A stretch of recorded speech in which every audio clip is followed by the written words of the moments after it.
Ngiyalibingelela abathandekayo lonke esingena sindawonye kulezi zifundo eziqhakatheke kangaka. Uthumo lukaJehova, uthumo lwethu lekota lonke. Themba siyabusiseka ngalezi zifundo. Okhuluma lani umfundisi uji Ndilo, inxusa engilabo bana baziveze. Salibonani bathandekayo ngegama lenkosi yethu uJesu. Siyabonga ukuthi inkosi sigcinile ukubana sihlangane kulesi sifundo. Okhulumayo ngumfundisi uMiladube. Salibonani balaleli lababukeli. Sibonga umlimi ngokusihlanganisa kusona lesi sifundo.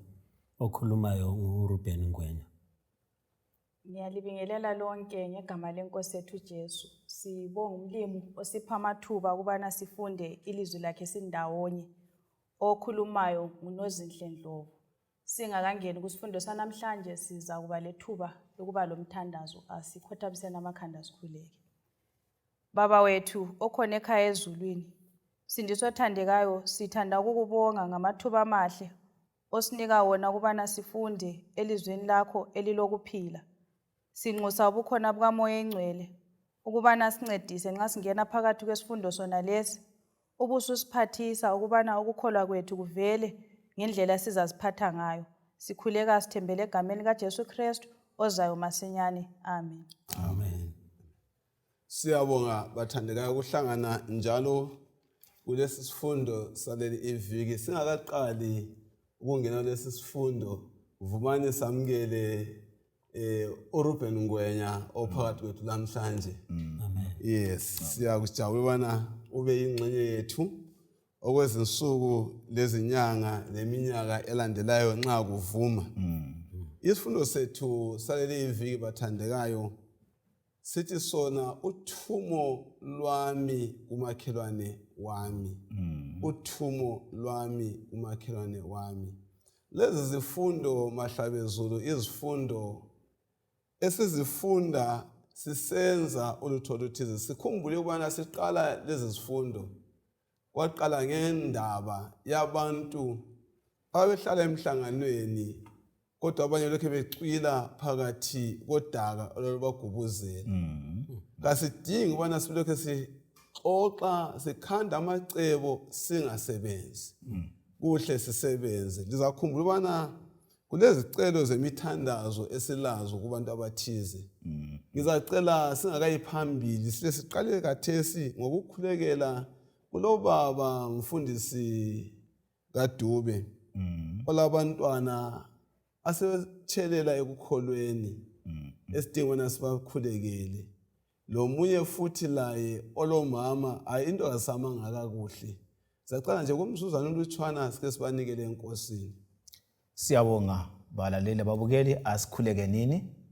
Baba wethu osezulwini, kuhle ukwenza okuhle njengalokho usinike uthumo. Okunye sikwenzayo yilokho ukuthi sikhulekele abanye bethu. Nangu umama uyacela ukuthi abantwana bayatshelela ekukholweni. NguKristu kuphela ongabanqanda. Sicela Nkosi amadimoni akhathaza yanqotshwe ngoJesu Kristu. Sithi baba njalo umama setshelele ekukholweni, baba kuhle ukukhonza ndawonye. Siyanxusa ukuthi lapha abakhona besizwa lesi sifundo kakubagcine, kubanqande, kubaqinise, kubanike ukwazi ukuthi sinqoba ngoJesu. Siyakukholwa ukuthi baba nxa sikhuleka uyasizwa. Ngenela Nkosi kulesi zicelo. Banengi abadinga ukuthi Nkosi uphendule imibuzo abalayo, uphinde futhi basilise ngoJesu. Siyabonga siyakhuleka. Amen. Amen. Amen. Isifundo salamhlanje bathandekayo sithi sona uthumo kumakhelwane wami. Ngicela ubana usifundele indinyana yokufunda kwekhanda yaleli iviki. Luka 10 ivesi ingeka 27. Waphendula wathi, thanda inkosi uNkulunkulu wakho ngenhliziyo yakho yonke, langomphefumulo wakho wonke, langamandla akho wonke, njalo langengqondo yakho yonke. Njalo thanda umakhelwane wakho njengoba uzithanda wena. Siyabonga, Nthemba silalele. Asikhangeleni isihloko sethu sisona uthumo kumakhelwane kabani? Wami. Indinyana yokufunda kwekhanda layo ithinta ngothando. La mavesi asikhuthaza ubana njengamaKristu senzeni uthando lwethu kumdali kumele silubonakalise njani. Olobayo uyaveza ukuthi kulesimilo sikaNkulunkulu esivezwa ngalamavesi. Uthena uNkulunkulu uzamthanda ngenhliziyo, umthande ngempilo yakho, umthande ngamandla akho la ngengqondo yakho. Ngenye indlela isimilo sikaNkulunkulu luthando. Nxa ngimthanda uNkulunkulu, umuntu amdalileyo ngizamthanda. Ngeke ngimzonde uNkulunkulu ngithanda umuntu. Ngithanda umuntu ngizonda uNkulunkulu. Sifundisa ukuthi lapha njengamaKristu, njengabantu bakaNkulunkulu, umuntu ohlezi laye ngumakhelwane. Kusukela endlini, umkakho ngumakhelwane, umntana ngumakhelwane, kunabele kuye phandle. Sokuthi okuzasigcina singabantu luthando lukaNkulunkulu. Singamamukela uNkulunkulu njengoKristu njengosindisi wethu, uzanginika lale lungelo lamandla ukuthi ngithanda omunye umuntu, sengiveza uthumo lokuthi abantu basindiswe ngothando lwesiphambano. Siyabonga. Nginanzelela ukuthi lapha sivezela ukuthi uthando lwethu kuNkulunkulu luyavela nxa sesithanda abanye. Sinanzelela ukuthi lapha kugcwaliseka umthetho mfundisi. Uthi nxa lingithanda gcinani imilayo yami. Sinanzelela ukuthi kulokulalela phakathi lapha ukuthi kuyavela ukuthi uNkulunkulu siyamthanda ngendlela esiphatha ngayo abanye. Yes, sizananzelela futhi ukuthi kule commitment ngoba lona anti uthando luyisenzo ukuthi kumele ukuthi ngenze ngathi ngiyakuthanda kodwa kungela lutho ngikubone abantwana kabaye esikolo mfundisi mina ngiyanelisa ukuthi mhlambe kunzizo yami kukhona okuseleyo okungancedisa abantwana baye esikolo kanguthandi ngoba nxa ngikuthanda kumele ukuthi ngibonakale ngokwenza isenzo sothando. Kumele ngibonakale ngokwenza sesonjani sothando. Kuyangithokoza ukubona ngizwe ukuthi yena uthando yokuzinikela. Yokuzinikela kwenhliziyo, yokuzinikela komphefumulo, yokuzinikela kwempilo yonke, kwengqondo zethu zonke. Yes. uPaul uthini kwabaseGalatia ngo5 verse ka14? Nxa eyivula ngiyambona lapho uNkulunkulu ufuna ukusinika intshukuntshu ukuthi lingathi liyangazi lingikhonze kodwa kungalazithelo zothando engaluveza esiphambanweni siyabe sisilela ngoba lapha ukhuluma ngokuthi nxa ngimthanda ingqondo yami izaba kuye nxa ingqondo kuNkulunkulu akuthandayo uNkulunkulu uzakuthanda nxa ethanda umuntu uzamthanda amandla amazaba kuNkulunkulu ngenye ngizasebenza umsebenzi kaNkulunkulu ngoba amandla ami akuThixo. Ungabala verse 14 umthetho wonke uhlanganiswa ngumlayo owodwa othi thanda umakhelwane wakho njengoba uzithanda. Thanda umakhelwane wakho njengoba unjani? Uzithanda. Kulabantu abathi bona hayi mina uNkulunkulu ngiyamthanda kakhulu. Kodwa ngesikhathi esifananayo kwesikhathi azayalele ukuyakudla isithebe ngoba ubani bangahlangana uyaphambuka endleleni. Sikubona njani khonokho nxa sikhuluma ngalolu thando? Ngoba uthando sike sakuthinta mfundisi ukuthi luyisenzo. Now angeke ngithi ngiyamthanda umakhelwane kodwa aluba ngiphambana laye ngikhangele eceleni kumbe ngikhothama ngani ngibopha isicathulo kangisayitshengisa ukumthanda nxa ngimthanda uNkulunkulu uthi angeke ungithande mina ungathandi ongakaze ungibone usehle ukuthanda umakhelwane omaziyo so kumele ukuthi ukumthanda kwami kutshengisele ngendlela engimphatha ngayo izindlela nxa kuyikuthi umakhelwane wami mhlawumbe segulelwa udinga usizo ngile mota kangingadinga ukuthi umakhelwane azothela ifuel nxa ngilayo mina kangingamele ukuthi futhi aze ngibiza kangihle mina nxa ukuthi ngibona ukuthi sokule ndingeko lapha kuphuthumisele esibhedlela ngihle ngithi makhelwane thatha umntwana simfakene emoteni simgijimisele esibhedlela ngingacelwanga ngoba ngitshengisa isenzo sothando ngoba uNkulunkulu uphila ngaphakathi kwami ngezindlela esikutsho ukuthi uthando kumakhelwane aluveli nje lufuqwa uNkulunkulu ngaphakathi kwami engilaye ngoba uNkulunkulu eluthando so mina lami ngizatshengisela uthando uNkulunkulu angithande ngalo. Siyabonga ukuzwa amagama anje. uJohn 4 verse ka20 uyasivezela ukuthi hayi othi ngiyamthanda uNkulunkulu kodwa enjani ezonda umngani wakhe umqami njani manga. So kuhle bathande abana siluphile uthando. Asiyani phambili ngale indaba. Ngifuna usifundele uLuke 10 verse 25. Zawunanzela abana asoze sisuke encwadini kalokhu kakhulu. Yabe lokho sisekelwa ngamanye amavesi. Luke 10 verse 25. Verse 25. Yes. Ngesinye isikhathi isazi somthetho saphakama samlinga uJesu. Sabuza sathi, "Mfundisi, ngingenzani ukuze ngizuze ilifa lempilo engapheliyo na?" Asike singakakhangeli okuningi kuchazwa ngesazi umthetho. Kuyini singakwazi umuntu othi ayisazi umthetho umuntu onjani? Ngesilungu bathi nguloya. Right. Ummeli. Umuntu othi nxa kusiya emthethwandaba akumele indaba yakho azama ukuyicazulula ukuthi iphume kahle. Ngumuntu ofundileyo lo. Uza kuJesu ulemfundo yakhe kodwa lo mbuzo. All right. Kodwa mina okungihluphayo bafundisi labanye la yikuthi kuthiwa wayezomlinga. Right. Umbuzo lo kodwa ngumbuzo wesilingo.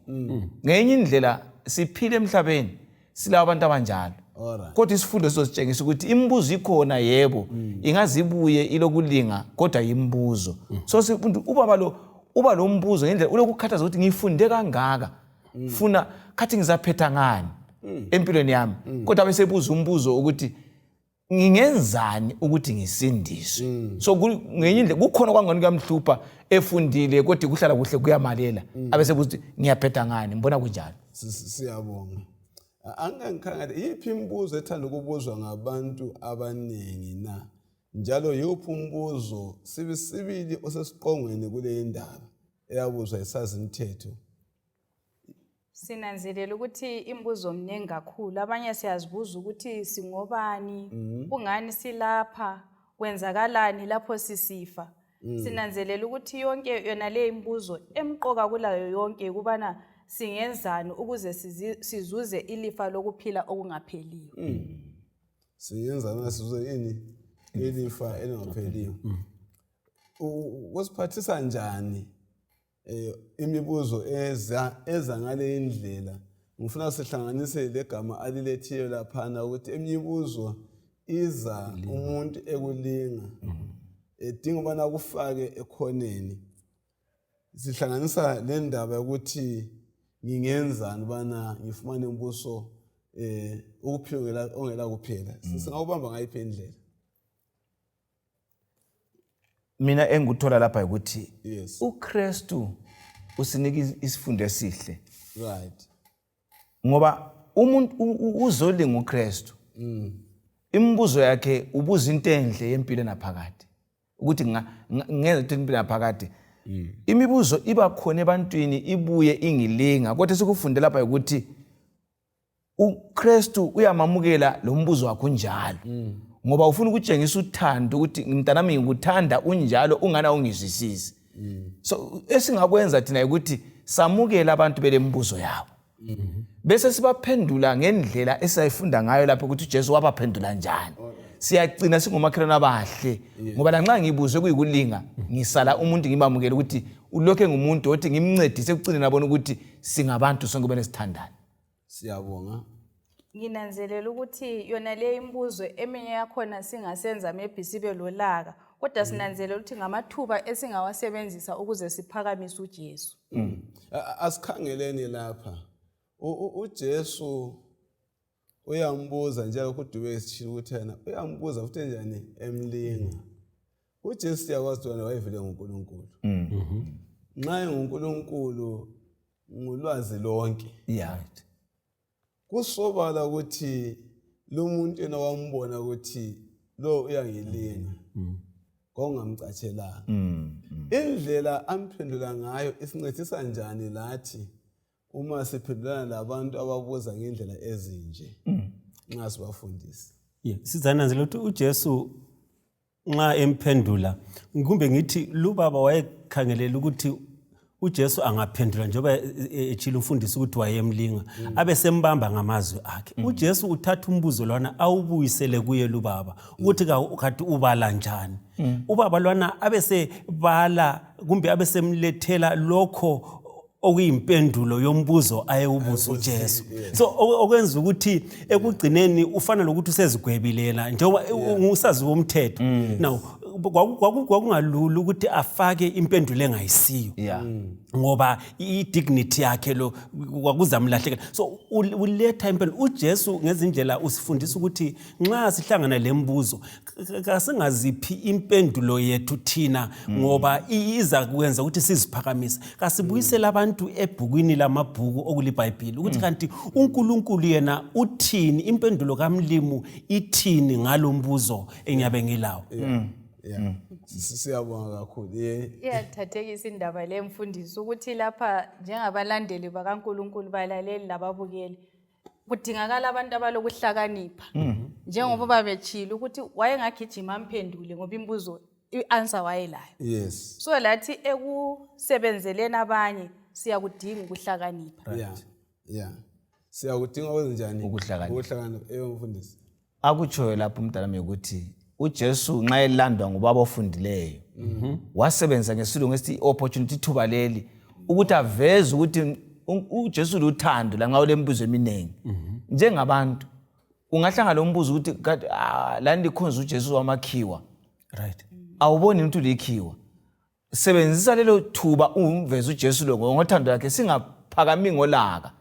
Ngoba umuntu omunye yabeqinisile uphile ngaleyo ndlela wakhuliswa ngaleyo ndlela. So asebenzisa amathuba ukuveza ukulunga kukaJesu. Njengoba uJesu asebenzisa ithuba lokulingwa waveza ukuthi ungubani ngokuthi yena kathi ubala njani njengoba engumuntu obalayo. Waphinde wathi ngibale so kwathi khona kokubaleke yikomele ukukhona. Kwase kusiba indaba ephenduleke kuhle. Alright. Asike sikhangeleni lapha sisiya phambili. Akusifundele u1 Corinthians 15 verse 30 kuya ku32. 1 Corinthians Yes. 15 verse 30. Yeah. Thina-ke sizifakelani engozini isikhathi sonke na? Mina ngifa nsuku zonke, ngitsho khonokho bazalwane. Ngeqiniso engiziqhenya ngalo ngani kuKristu uJesu inkosi yethu. Nxa ngalwa lezilo zeganga eEfesu ngenxa yabantu ngazuzani na? Nxa abafileyo bengavuswa. Kasidleni sinathe ngoba kusasa sizakufa. Lingedukiswa. Abangane ababi bayasona isimilo esihle. Khumbulani ngezingqondo zenu njengokumele likwenze ligcine ukwenza izono ngoba kulabanye abangamaziyo uNkulunkulu. Ngitsho lokhu ukuba liyangeke. Ake sikhangeleni lapha bathandekayo. uPaul ulemicijobane eqhakathekileyo kuyaleve ephawula ukuqhakatheka kosindiso labanye abantu. Kuyini esikukhuphayo kwale verse sanibana ibalwe okuveza khona okungasiqinisa lathi kubana sibasebenzele abanye.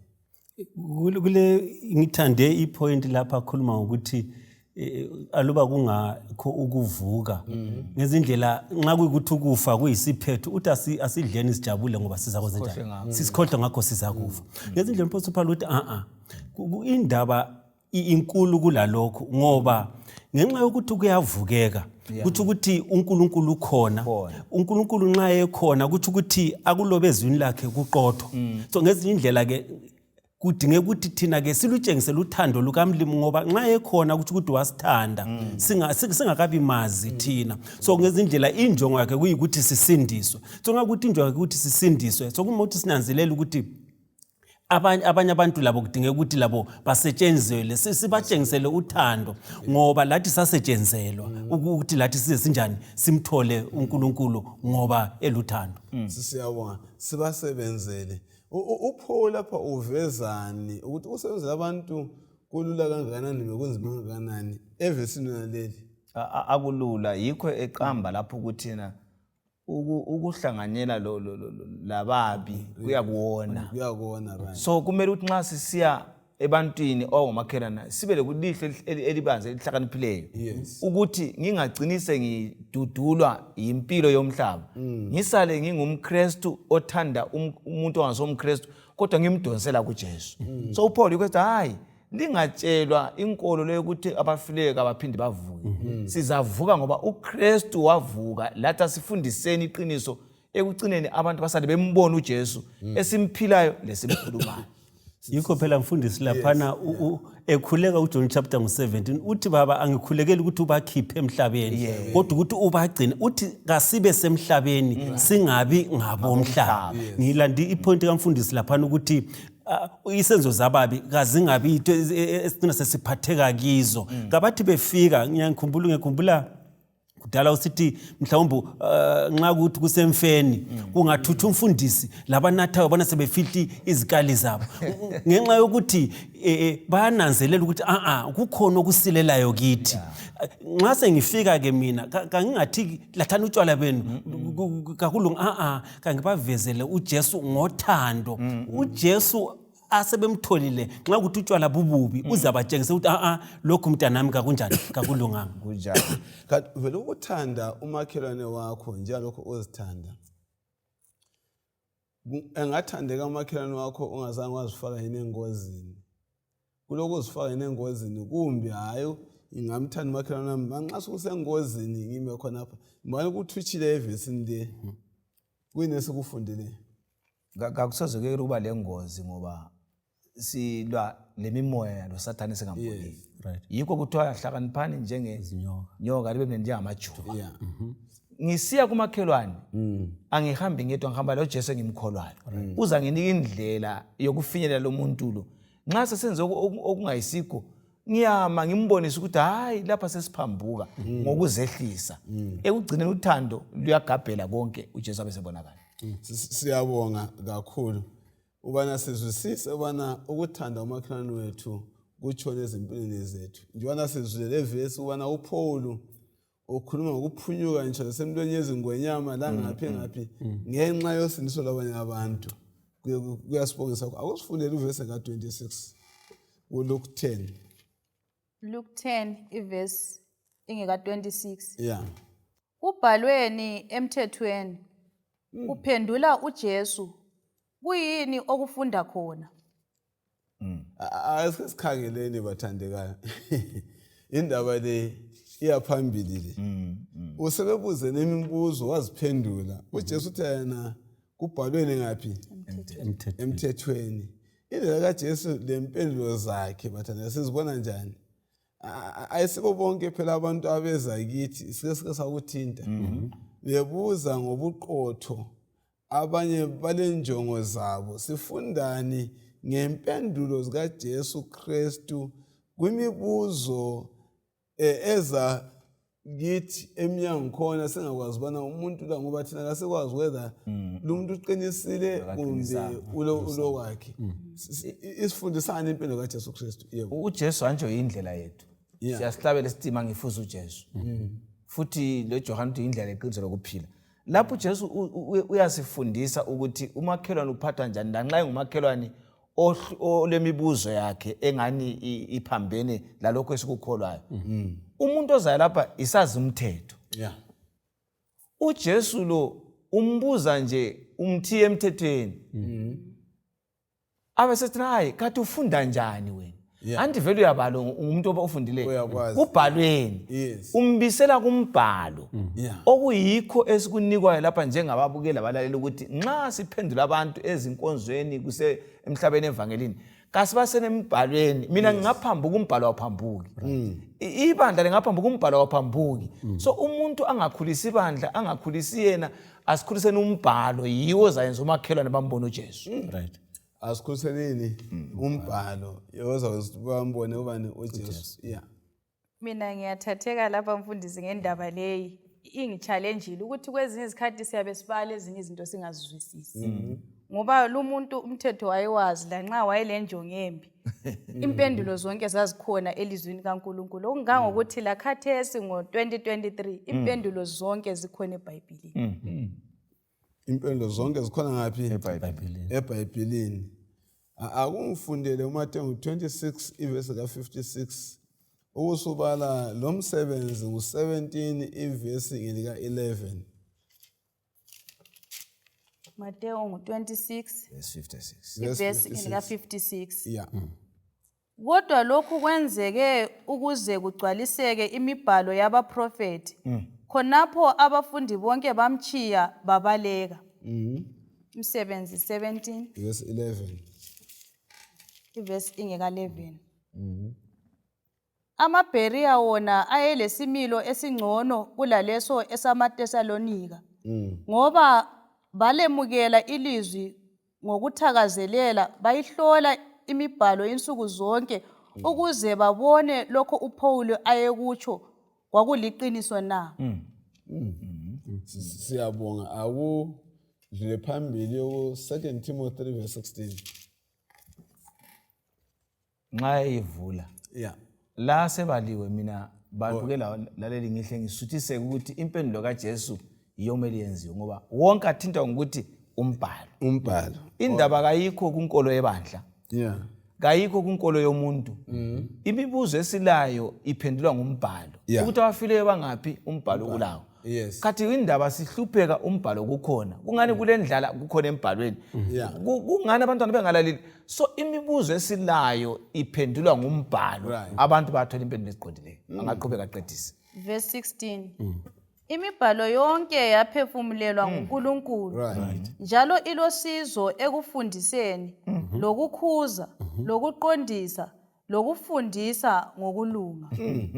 uJesu yena ongulizwi likaNkulunkulu owaba inyama kumibuzo yonke impendulo zakhe zazibuyisela ingqondo yomuntu ezwini kabani likaNkulunkulu. Lokho kusitshengisana ukuthi liqathele kangakanani iBhayibheli naleli. Jesu liqathele kangakanani? iBhayibheli elifana nayo uJesu uthi ngiyindlela leqiniso lokuphila. Ngezindlela nxa sifuna amaqiniso siwathola eBhayibhelini.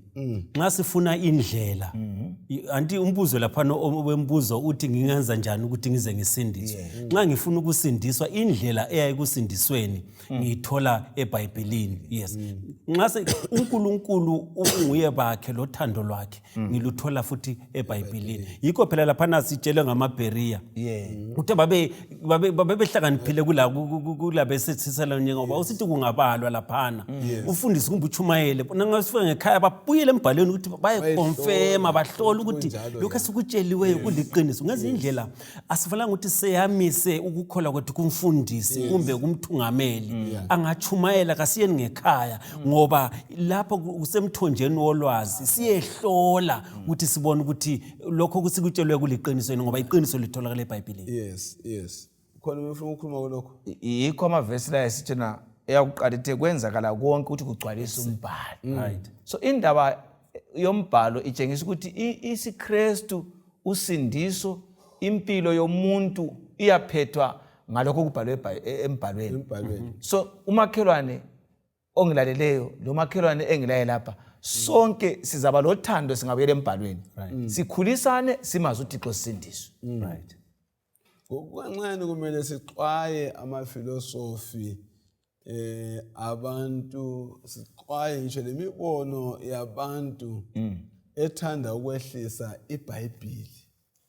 Ancho 119 umahubo ivesi lapha ngo105 uthi ilizwi lakho liyisibane liyikukhanya endleleni yami. Umbhalo iwothungamela umuntu esuka lapha emhlabeni siye ezulwini. Umbhalo yiwo ocacisa umuntu kudala kwakhe lempilo yakhe. So inkolo ezilethwa ngabantu asebefunde bamonyula ukubhala kombhalo azisindisi kodwa singayamela izwini ngoba kuthiwa alikho elinye igama esithi ngaphandle kukaJesu. uJesu lo uchasiswa ngumbhalo ngoba nguye owalolwayo nguye okhulunywayo. So kuqakathekile sikwazi ukuthi imfundiso ezingekho eBhayibhelini ziyasifikisa endaweni engayisiyo kaThixo but ukuyama eBhayibhelini kuyasithatha kusisekhaya ezulwini. Siyabonga. Ukungezelela khona lapha lona leli lizwi limi kuze kube laphakade. Laba ababalayo sungamuzwa ngelila ngesithi sengithola okunye kodwa iBhayibheli lihlezi lifana. Alitshintshi. Okunye ukuthathekisa futhi ufundisi ungakhangela ama philosophers amabhuku ababhalayo uzwa kule second edition le third edition Yeah, kuthi yeah. ukuthi Kuyaphila. i-second isi-expire sokule yinye information siyithole siyifaka ku-fourth edition kukanti leli bhayibhili alilama editions Yeah. elikukhuluma izolo yikho elikukhuluma lamuhla yikho eliza kukhuluma kusasa Sasa. Yo, siyabonga indaba enjalo eqakatheke kangaka. uJakobe ngo-2 verse 17 to 22 awusibalele. uJakobe ngo-2 verse 17 to 22. Jakobe 2 ivesi ngelika 17. Ngokunjalo ukukholwa nje kuphela uma kungela msebenzi kufile. Kodwa omunye uzakuthi wena ulokukholwa mina ngilezenzo. Ngitshengisa ukukholwa kwakho kungela zenzo. Njalo mina ngiza kutshengisa ukukholwa kwami ngalokhu engikwenzayo. Sifike ku 22. Uyakholwa ukuthi kuloNkulunkulu oyedwa kulungile lamadimoni ayakukholwa lokhu njalo ayathuthumela. Wena ndoda eyisiwula ufuna ubufakazi bokuthi ukukholwa okungela msebenzi kuyize na? Kanje ukhokho wethu uAbrahamu kakubalwanga njengokulungileyo ngenxa yalokho akwenzayo lapho anikela indodana yakhe uIsaka e-altareni na? Liyabona ukuthi ukukholwa kwakhe lezenzo zakhe kwakusebenza ndawonye. Njalo ukukholwa kwakhe kwapheleliswa ilokho akwenzayo. Njalo umbhalo wagcweliseka othi uAbrahamu wakholwa uNkulunkulu njalo kwabalwa kuye njengokulunga. Siyabonga bathandekayo. Walamavesi asandukubalwa kathesi ahambelana njani lamazwi kaJesu awatshela isazi umthetho na? Asandukubalwa kathesi. uJakobe usivezela ukuthi angeke ngithi ngiyamthanda umntanami ngingamenzeli lutho. Ngeke ngithi ngiyamthanda umakhelwane esikhulume ukuqala kodwa ngihlala kuphela nsuku zonke sikhulumisana kubi. Uthena nxa ngisithi ngiyathanda umuntu kuzaba lezenzo ezikhanyayo engathi mina izithelo. Yeah. So uJesu uyakhuthaza lapha ubaba ukuthi hayi njengoba umakhelwane usukhuluma ukuthi uthanda umakhelwane wazithanda. Hambe kwenza phela kumakhelwane khona okuthando lukaKristu othi uyalazi. Mina okunye kundithathekisile lapha kade kufundwa ukuthi abantu abaningi kuthiwa ulwazi balalo olokuthi kumele ayenzeni kodwa kasikuphili. Yeah. Right. Asisindiswa yikwazi, sindiswa yikwazi lokwenza. Ngingakwazi ukuthi kumele ngiyechumayela, kumele ngiyekwenza. Ngakwazi kumele ngiyekele ukuthatha into engasoya, kumele ngiyekele ukuthatha. So ukwazi kungala kulalela kulokho osengikwazi kakungisindisi. Ikho lapho nje kwathi hayi ukukholwa ungazi kufile ngoba uyasathi ngumKristu kodwa umKristu wakho akaphilisi iKristu sakhona. UngumKristu ka. Yikho kundase ukuthi lapha siyakhuthazwa abalaleli babukela ukuthi asibeni ngabantu abathi sifuna ukuya ezulwini liqiniso. Siyafuna umbuso wezulu. Kasiphileni okombuso wezulu sisemhlabeni ukuthi sithatheke siye ezulwini. Okunye njalo singathandi ngomlomo. Yeah. Ukuthi ngithi ngiyakuthanda ngiyamthanda umakhelwane. Njengoba umfundisi sisitsho kungela zenzo. Sizananzela lapho ukuthi uthi uJesu uthi uma lingithanda gcinani umyalo wami. Uma lingithanda. So ngezindlela nxa sithanda lo esimthandayo kulezenzo ezithile ezihambisana laye esimona ukuthi sizenze. Kulokuthile nxa ngisithi ngiyamthanda uJesu kodwa ngibonakala ngisenza okuphambene lalokho akutshoyo ukuthi uthando lami kalunjani kakaluphelelanga. Yes. Now ngilandela inkulumo osandubana uyilethe ekuthinta kakhulu ngokuthanda umakhelwane wakho.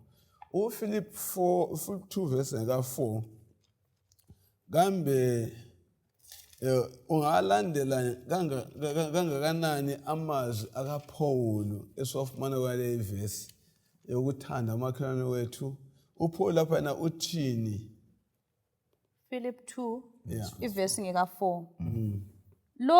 Lo wenu kangakhathaleli inzuzo yakhe kuphela. Yeah. Kodwa akhathalele lenzuzo yabanye.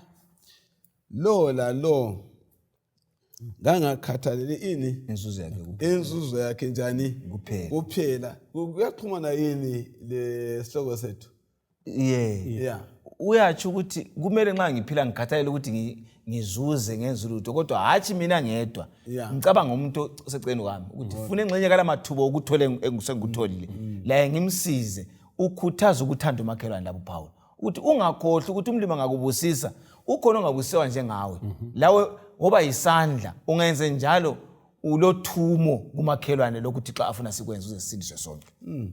Ukukhumbuza enye indaba mfundisi ukuthi kuthiwa kulomlimi owayehlala esehluleka umlimi umakhelwane wakhe wayengalanzuzo yena alime kodwa isivuno sibe nilutshwane wazi kwathi omunye umlimi omkhulu abamtshela wathi hayi ukuthi uzuchaya isivuno ncedisa umakhelwane ukuthi anjani alime anti kule science bathi kule cross pollination now kwathi kusukisa umnyaka umakhelwane alima ngawo yena wazuza okunengi kakhulu ngenxa yokuthi izithelo zikamakhelwane zazincedise zakhe ukuthi zinjani zithele ngcono ngezinye indlela ke kudingeka ukuthi nxa sikhula asikhuleni labo makhelwane bethu sikhule labanye singakhuli thina sodwa ngoba ukukhula kwabo kuyikukhula kwethu. Siyabonga bathandekayo. Akukhangelele uvesi ngo 27 no 28 verse 27 no 28 waphendula wathi thanda inkosi uNkulunkulu wakho ngenhliziyo yakho yonke langomphefumulo wakho wonke langamandla akho wonke njalo langengqondo yakho yonke njalo thanda umakhelwane wakho njengoba uzithanda wena. uJesu waphendula wathi uphendule kuhle kwenze lokhu uzaphila. Siyawonga. Ake sikhangeleni ke mase siqathanisa lempendulo yesazimthetho. Nxa uqathanisa amazwi kaJesu Kristu lempendulo yesazimthetho kuyini esiphuma lakho la? Isazimthetho saletha amazwi kho ayelotshiwe eBhayibhelini. Yes. Lo Jesu wasithi wala amazwi wakhuluma yiwo phela ayakwenza usindiso ngoba wayebuza umbuzo oqhakathekileyo ukuthi ngingenza njani ukuthi ngisindiswe. Sambuzo esilawo sibanengi lapha abalaleli ababukeli ukuthi ngifuna ukuya ezulwini ngakwenza nje uthi hayi izulu liyangeneka ungathanda umakhelwane wakho njengoba uzithanda uzasithi kushoni khonoko kuthi ukuthi uJesu angaba phakathi kwamo lothando isono siyafa. Umuntu wonke ngimbona edinga uJesu engizamtshela ngaye. So impendulo kaJesu yomfana lo uJesu wathi uphendule kuhle yiwa amagama aza kwenza usindiso ungahamba uye kwenza. Kodwa uhlupho esinenge esilala lathi ukuthi siyawazi amagama abhalwe eBhayibhelini. Siyawabala. Siyazi imithetho. Kasiphili yikho ethi hamba kuye kwenza. Lami ngicela ukuwathatha amazwi ngithi balalela babukeli. Njengoba sazi umthetho lechumi leBhayibheli silazi sisiyeza inkozweni asambeni siye kwenza akutshoyo ukuthi sisindiswe. Okay. Njalo sizananzelela ukuthi uthando luyisilo isisekelo sombuso kaNkulunkulu. Yikho sinanzelela ukuthi isifundo sethu salamhlanje balaleli lababukeli seyeme sigxile sanaba othandweni ngoba yikho phela sithi lo thando lususa ukwesaba. So nxa kuyikuthi isisekelo siluthando uNkulunkulu yena eluthando so kudingeka ukuthi uthando ukuthi ngendlela singathi lu contagious kumele ukuthi luthelelwane ngingakuthanda la ngikuthanda uluthele lomunye ekugcineni siza kuba munye. Njengeflu. Ukukhuluma. Nginanzelela ukuthi mfundisi ifoundation ingaba right zonke izinto ziyaba right. Ungananzelela lumuntu iBhayibheli wayilifunda njengoba umfundisi echila ukuthi ukufunda siyafunda siyadinga ukuba lenkambo lomnikazi wothando ukuze kuvele lokho.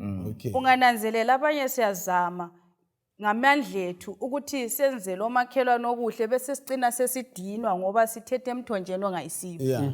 So singaya kuJesu Kristu uNkulunkulu ngokwakhe uzasifundisa ukuthanda. Alright. Ngile silelane engihluphayo balalela babukeli ukuthi ilizwi lapho umlobo uthena ukuthanda abanye njengoba uzithanda wena. Right. Kambe siyathandana yini emabandleni esingena kuwo? Siyathandana ezimulini esisuka kuzo. Awuzakuzwe kuthiwa umuntu lo wafaka abakhulumisana. Uthi uthena izulu kalingeneki sikhuluma ngaye ngokuhlabela eChurch loku-attend ama-services izinkonzo zonke kodwa ngale emva singathandani. So sizokhuthaza ukuthi engathi mina isisekelo sikaNkulunkulu sombuso kaNkulunkulu lothando. Singaba lothando kuza kwenza ukuthi ngisuke ngiye tshela omunye ngoJesu, ngisuke ngiyelimela omunye, ngisuke ngiyencedisa omunye ngoba ngifuqa lothando oluyiso isisekelo sombuso kaNkulunkulu. Umhlaba lo ungaba njani sisithi uma uphila ulandela lesi sisekelo esimbaxambili? Ungaba njani? Ubungaba umhlaba omuhle kakhulu ngoba anti umfundisi lapha uthi nxa sengimele ukuthi ngithanda kumele ukuthi ngikotshozo kumele ukuthi ngize ngiyecelwa alisilo loliyana uthando kumele ukuthi luphuphume ngaphakathi lusuke ngaphakathi wenza njengalokhu uJesu wenza ngoba uJesu antu ngithandile ngezindlela esikutshoyo balaleli ukuthi nxa kuyikuthi omunye umuntu wasebenza wangithanda ukuthi ngitholwe inkosi lami ufuna ukuthi umakhelwane wami ngimthande ngoba anti ukuthi umthande njengoba lokhu uzithanda kumele ukuthi ngoba ngifisa ukuthi ngibe sezulwini right like angifise ukuthi abe sezulwini ngoba ngenza lokho engizenzela khona mina kumele ukuthi lami ngiyemsebenzela ngimtshengisele izenzo zothando ukuze ambone uJesu kimi. Siyabonga. Yes, siyabonga kakhulu. Akungifundele uGalatia 5 verse 14 lo Micah 6 verse 6 kuya ku8. uGalatia 5 verse 14 nxa siwabona lama verse ngicela sibe sicabanga ukuthi lama verse aqinisa njani lokho uJesu asitshela khona esikathi sikhuluma ngakho aqinisa njani lama verse siwakhanye ngokwananzelela kakhulu uGalatia 5 verse 14 lo Micah 6 verse 6 kusiya ku8. Galatia 5 iverse lingelika 14. Umthetho wonke uhlanganiswa ngumlayo owodwa othi thanda umakhelwane wakho njengoba uzithanda. Bamba khonapho utheni laba bathandekayo umthetho wonke onjani uhlanganiswa ngamazwi lawo othanda angithi ngenye indlela kungakutsho ukuthi umthetho ususiwe kuthiwe uhlanganiswa ukhona so nxa ukhona umthetho wonke ufika lapha ubambane khonapho umuntu ongathi umthetho kawusekho lamazwi uyabe sebalahla lawo futhi avela kuJesu umnikazi womthetho. Alright awuyiqedise isivesi lakho ubambe endleleni sa verse 14 ibisiphelile. Alright, okay. Ivesi elandelayo Micah funa esayivula ngibona idinga lapha. Yes. Akutshoyo umlobi lapha ngamazwi kaJesu la akhulumayo ukuthi umthetho esiyaziyo lena simthetho le10 ungabuyela ngale kuMateyu 22 verse 37 kuseya kufika ku40 uJesu la futhi uyaphinda athi yena ebuza ukuthi uphi umthetho omkhulu athi hayi imithetho mibili kodwa amibili ayikhuluma imithetho le10 la ayikhuluma kuqala enika uMose uthi wakuqala yiwo uthanda uNkulunkulu ngenhliziyo yakho yonke ingqondo yakho yonke owesibili ngothanda umakhelwane njengoba uzithanda yikho akuphendula ujaha lapho ukuthi nxa usithi wena uyawufuna umbuso wezulu ubuyele emthethweni ngoba umthetho nalwana wonke ingu10 ikhuluma ngothando ukhulume ngembaxambili uthando kuNkulunkulu uthande ebantwini so umuntu athanda uNkulunkulu kamzondo umuntu umakhelwane wakhe umuntu athi uthanda umakhelwane umlima umzondo ungathi wena anginandaba lokukhonza kodwa ngithanda umkami awumthandi ngoba ukuze umthande kumele uqale wazi umlimi wakunika umkakho so umlimi ufuna ukusivezela ukuthi as long usilothando ngembaxambili ukuthi ngilothando kuNkulunkulu ndiyakuthanda ebantwini yisi siKristu yikho ukusindiseka ngoba siphila okuyikho esithina ifoundation insika yegovernment kaThixo. Micah 6 iverse lingelika 6 kusiya ku8. Right. Kuyini engiza kuza lakho phambi kukaJehova? Hallelujah. Ngikhothame phambi kukaNkulunkulu ophakemeyo na? Ngizakuza phambi kwakhe ngilomnikelo wokuchiswa, ngilamathole alomnyaka owodwa na? uJehova angathokoziswa zinqama eziyinkulungwane, izinkulungwane ezili10 zemifula yamafutha na? Ngizanikela izibulo lami ngenxa yokona kwami, isithelo somzimba wami ngenxa yesono somphefumulo wami na? Ukutshengisile wena muntu okuhle, uJehova ufunani kuwe na? Ukwenza okulungileyo lokuthanda umusa kanye lokuhamba ngokuzithoba loNkulunkulu wakho. Sizwe sithini livesi? Ivesi yokugcina la izo uqala ngokuthi athena kambe ngingathokoza umlimi ngokunikela. Kambe ngingathokoza umlimi ngokuhlabela ngokuchumayela. Athi hayi kodwa uthanda umuntu olalelayo, olozwelo, kubuyela kuthando. Nxa ngilothando ngoNkulunkulu ngingakanikeli ngizabaphila impilo yokuveza uthando. Okwenza ngiyenikela ukuphuphuma kothando. Angenzela omunye umuntu. Ufuna ukukhuluma ngweni. Khonapho uthi ngitsho lokuhamba uthi ngizahamba ngokuzithoba. Asuze ngiziphakamise. Esikhathini esiningi sizathola ukuthi uKristu abantu bagcina bengamzwisisi nxa singahamba ngokuziphakamisa. Kudinga ukuthi sizehlise. uJesu wayesithi angafika ebantwini abesigaba esithile wayefika ahlanganyele kunye labo wayengafika athi mina ngumuntu kaNkulunkulu lina liyizoni kodwa wayezehlisa so lathi ukuze sifinyelele abantu bambone bamkhwabitha uJesu kasibe ngabantu abazehlisayo abahamba ngokuzithoba bazakwazi ukuthi uNkulunkulu yikho phela lo thola ukuthi uJesu ezalwa akazalelwa ngezikhulwini wazalelwa eBethlehem uzathi uPhilip kuyini okuhle okungavele eBethlehem right ngenxa yokuthi aluba wazalelwa kwabaphezulu laba babeza kuziphakamisa bathi uJesu ngowethu laba abanye bese bebona uJesu engani kabafelanga so lathi kasibe lesimilo esinjengesika Jesu esokuzehlisa sihambe ngokuzehlisa singaziphakamisa ukuze abantu bamkhwabitha uJesu sisiyabonga asizehliseni uzabona banjani bamkhwabathi bamthande uJesu Kristu yikho phela ku1 John 4 verse ka20 lokho esiqinisa ukuthi ana thiyeni yamthanda uNkulunkulu uthi zona umakhelwane wakhe kunjani umqambo wamanga bathandayo kuPaul kuyini okuyikho okubonakalisa ubana silothando na kuyibona lokho singakubangula njani lo mcabango lo okusebenzela usindiso kunobana silothando futhi singawula njani ubana singaqinise sisebenzela usindiso okwangani uyakuthinta kancane ngicabanga nxa singenaba mbithi usindiso kaselusebenzela sijezelwa nguJesu alright esikwenza isikholwa kuJesu bese samukela impilo kaJesu nxa isikimi yiye ngithuma ukwenza ukulunga angeke ngithenge ukusindiswa ngokusebenza ngoba igazi likaJesu lingisindise ngingakasebenzeli lutho kuye so ukuya chumayela ukuhambela umakhelwane ukuncedisa umakhelwane kakungenzi ngisindiswe ngikwenza ngoba sengisindisiwe yimpumela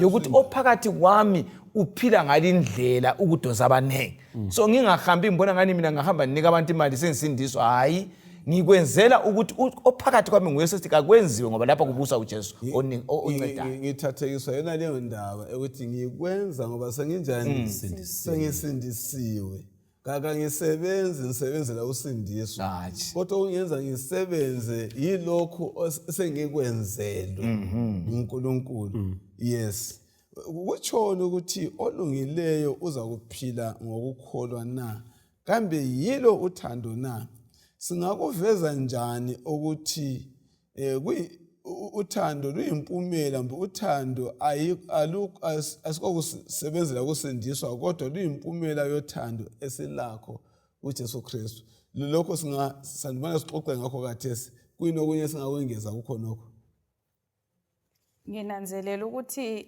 lokho esikwenzayo kuveza lokho uNkulunkulu asenzele khona okungangokuthi singazama ukuthi yenze the opposite ukuthi sisebenzele ukusindiswa yikho sizadinwa yikho uzagcina usithi kade lonke ngilenzela izinto lanxa singasoze sithole lutho kikho akusiphambanisi ngoba thina vele sisindisiwe sikwenza ngoba sokuyimvelo yethu ngenxa yokuthi vele lo usephila phakathi kwethu laludiweke watsho akumfunde le verse ka28 leka29 uJesu waphendula wathi uphendule kuhle wenze lokhu uzaphila kodwa wayefuna ukuzigeza wasebuza kuJesu wathi kanti ngubani ongumakhelwane wami na nansi indaba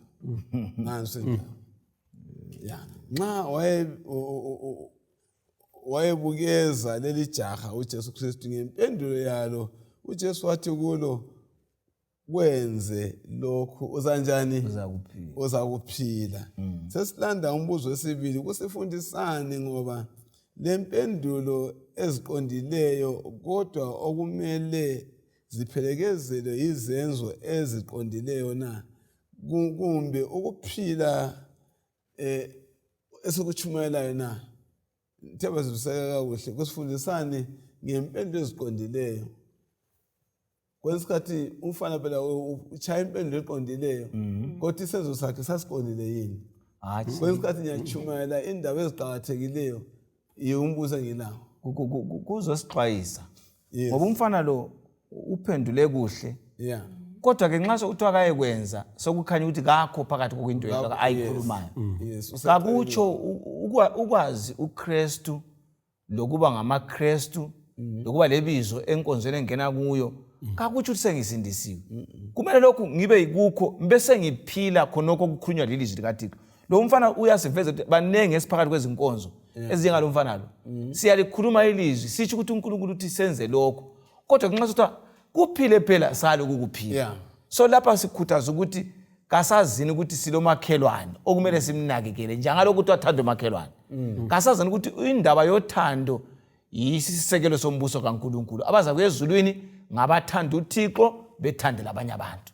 uDube ungikhumbuza isifundo sokuqala silibalalele ukuthi nembali uJehova kasibizela ngomana sikhulume kuphela simemeze kuphela kodwa sihlezi ndawonye.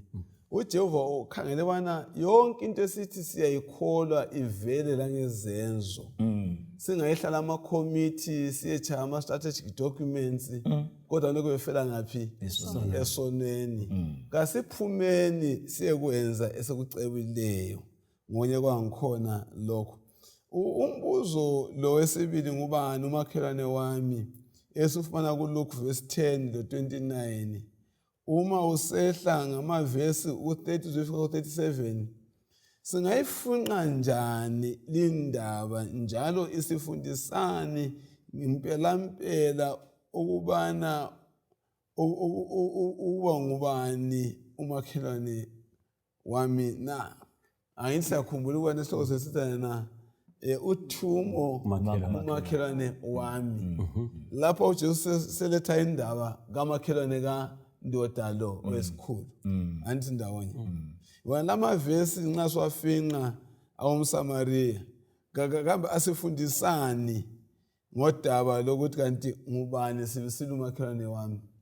Singananzelela uma embuza now uJesu nxa esebuza esemphe indaba leyana yomuntu owayelimele nxa esephendula kwaba nzima lokuthi athi ngumSamariya wathi owenza okuhle. Right, sizananzelela ukuthi umakhelwane kakulani le geographical area ukuthi ngithi umakhelwane ngolendlu eduze leyami. Lapho engithole khona umuntu odinga usizo ngumakhelwane. Kumbe ngimthole eHarare, kumbe ngimthole eBhinga, kumbe ngimthole ePlumtree, yena lowana muntu ekumele ukuthi ngimsize ngumakhelwane.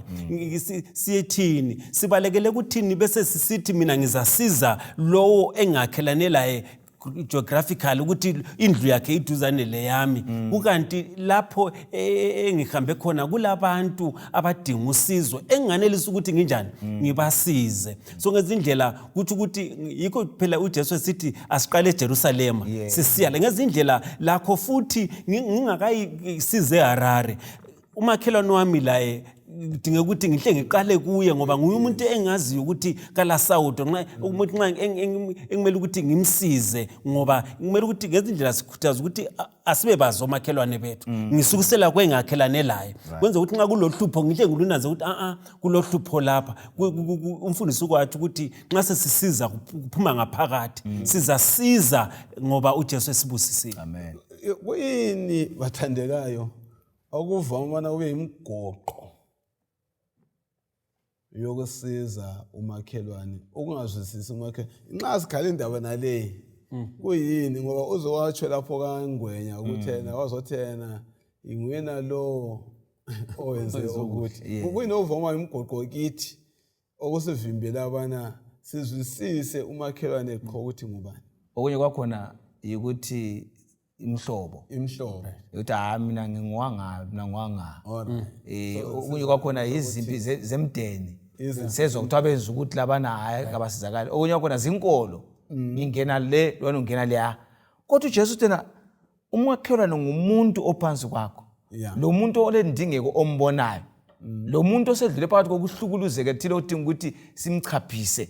Wonke umuntu odwa umfana kaNkulunkulu nxa ephansi kwakho elendingeko ufinyelela noma ungumakhelwane wakho. Okunye mbonani kulezigaba esesizifakele zona kumphakathini esingathi ngamaklasi ngesilungu, ukuthi mina ngiseklasini ethile mhlawumbe kungenxa yemfundo, kungenxa yemsebenzi, bese kusenzakala ukuthi nxa kuyikuthi odinga usizo engekho kuklasi yami, hayi angizi ukumsiza, uzasizwa ngabeklasi yakhe. Usathane usekusebenzile utshilo umfundisi abantu ukuthi siphakathi kwempikiswano enkulu.